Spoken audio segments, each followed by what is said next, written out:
इस वीडियो का पर्पस ये है कि एग्जाम में सोचना कैसे है ये आपको थोड़ा सा बताया जाए।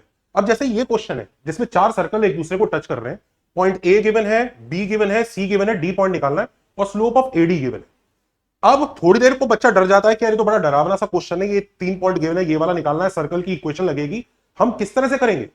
पर यहीं पे हमें सोचना चाहिए कि हमें एक्चुअली गिवन क्या क्या है, क्योंकि ये एक्चुअली एक इजी क्वेश्चन है। तो सोचने का तरीका नंबर 1, पहली बात ये है कि हमारे पास क्या अवेलेबल है, ए पॉइंट अवेलेबल है और एडी का स्लोप पता है, सी पॉइंट अवेलेबल है पर सीडी का स्लोप हमें नहीं पता है।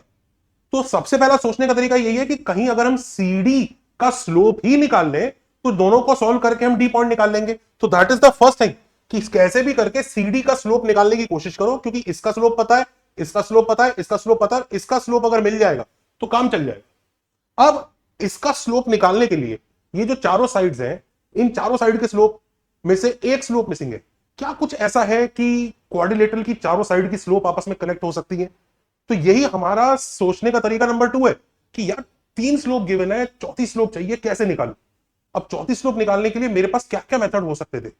बिल्कुल है एक, अगर एक क्वाड्रिलेटरल साइक्लिक है और उसकी जो चारों स्लोप्स हैं वो m1 m2 m3 m4 ऐसे गिवन है, अपोजिट वाली m1 m3, ये वाली m2 m4, तो ये रिलेशन उस साइक्लिक क्वाड्रिलेटरल की स्लोप्स में होता है। जिन बच्चों को ये नहीं पता वो एक प्ले बटन नीचे दिया है, उस वीडियो पर जाएं और मैंने साइक्लिक के ऊपर बहुत सारी चीजें कवर कर रखी है, उसे जरूर देख लें क्योंकि जेई में आ सकता है। तो ये रिलेशन होता है एक साइक्लिक क्वाड्रिलेटरल की चारों स्लोप्स में, और हमारे पास यही इकलौता रिलेशन है। तो कहीं ये जो क्वाड्रिलेटरल जिसके बारे में बात हो रही है कि साइक्लिक तो नहीं। अब यहीं पर सोचने का तरीका नेक्स्ट आता है कि how to check whether this is cyclic और नॉट।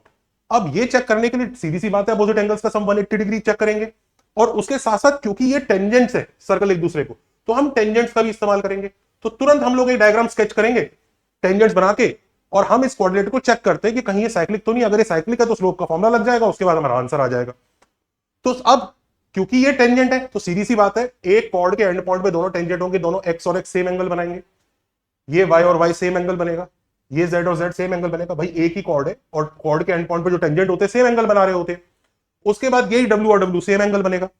अब क्योंकि ये क्वाड्रिलेटरल है तो x plus y plus z plus डब्ल्यू इज इक्वल टू 360।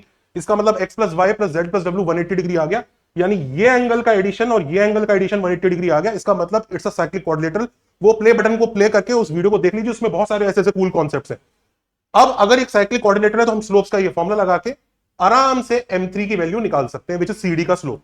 और एक बार स्लोप ऑफ सीडी -9/2 मिल गया, इक्वेशन ऑफ सीडी आ गया, इक्वेशन ऑफ एडी आ गया, जिसे सॉल्व करके आप आंसर को कमेंट में बताएंगे। वीडियो को लाइक कर लीजिए, शेयर कर लीजिए, सब्सक्राइब कर लीजिए और हमारे कोर्सेज को चेकआउट कीजिए। Take care, bye bye.